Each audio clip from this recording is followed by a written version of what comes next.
yaklaşırdı da. Dayanırdı ki.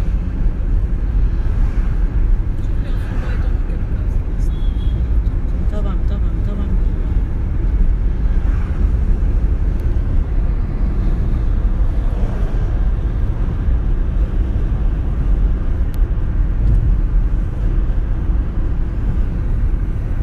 Stafor görsen.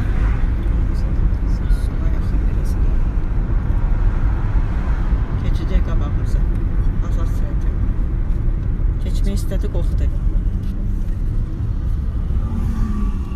Keçmək istədi, qorxdu. Çünki gördü ki, şans yoxdur. Hə. Çünki sən sürəti azaltmamışsın deyə. Ona görə qorxdu.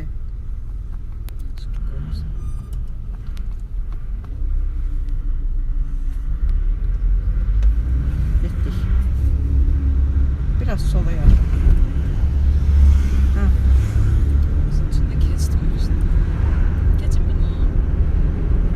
Bax, gör keçə bilərsən. Bence de. Yok. Kestim ya ben. Bas qaza tez. Bas, qorxma, bas. Üstüme geldi. Yox, gəlmir. O yerləmədi, sənə elə gəl. So, artırma sürəti yaxşıdır. Geçin bunları tarafa. Yox, bura lazımdır sənə belə. Buraya ilə sür. Biraz sola yaxın. Get, davam mənə. Biraz sola yaxın.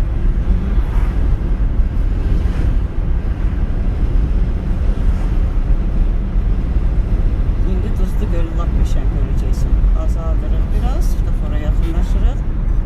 Buraya. Getdik. Get stafora çat. Qırmızı da bizdə. Çat. Get çat. Çatmamısan. İndi dayandır.